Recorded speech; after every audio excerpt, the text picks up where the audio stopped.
Edwin, thank you for being such a truth teller.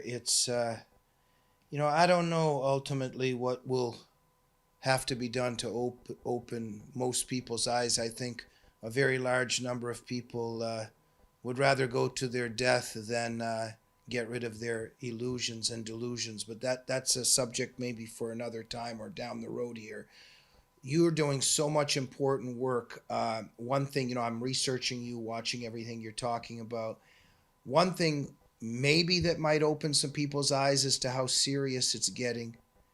There is a mapping project in the Boston area where Jews are being identified, and Iran is behind this.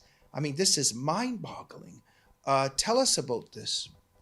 The mapping project was a secret project that has been exposed as an Iranian operation being run through MIT, and it identifies every Jewish person, institution, synagogue, company, organization in the greater Boston area, and it's got lines of connection to all of them. And just a few days ago, the complete database of Ashkenazi Jews was stolen from 23andMe, and Iran is behind it. No one could shut down the server because it's run out of a Scandinavian country, and they will not obey the court order. We don't know if there's 5 more, but this all ties in to Kristallnacht 2.0. This all ties into the rampage. Remember, when the Farhud took place, they painted the Jewish homes with symbols so that the marauders could go to their homes. We've got this now, and people are afraid. Do I take the mezuzahs off? Look, I was in Texas last week. I was in Don't Mess with Texas, and Texan Jews in Dallas were asking me, are there countries who will accept Jews from Texas? Where am I? Am I in a Polish ghetto, or am I in Don't Mess with Texas?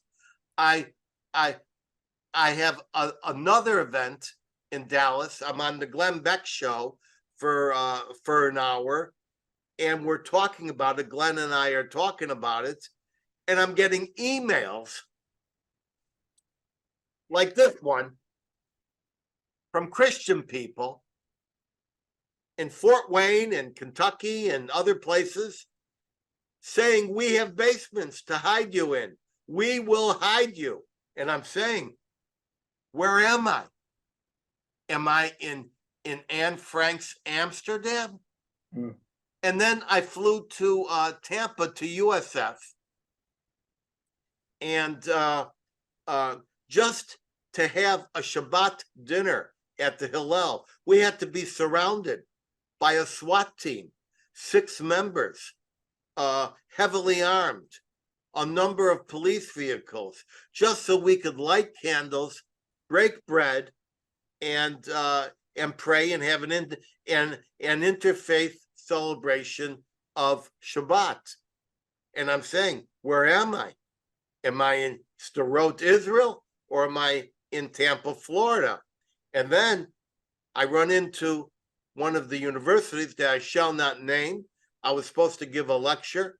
Is Israel an international law? And they said, please don't do it.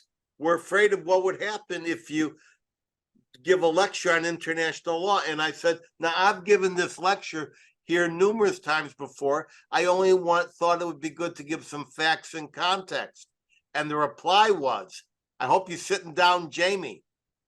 The reply was, at this time, facts will not be useful. What? Did I just hear from a leading American university that facts will not be useful? A few weeks ago, I gave a lecture at one of America's best known and highly regarded universities. Not one student knew what the Normandy invasion was. Not one student knew whether Dresden was a city or a new pastry. The colleges are churning out idiots, and they're taking these idiots and they're filling their minds with hate and entitlement to commit exactly the type of farhood that we have seen so many times in the Arab world. We saw it in 1929 in Hebron when they they baked the baker in his own oven, where they sliced open the banker and burned his banknotes in his belly. We saw it in the Farhood. We saw it in Malot, where they slaughtered the children. We saw it with the Fogel kids who were decapitated, and they ended up with $1 million bonus from the Palestinian Authority, which was 16% enabled by Joe Biden's turned on faucet of international aid. The monsters are out of the basement in the United States. The door is unlocked. They're not going back in. And even if they get silent, they will wait for their moment.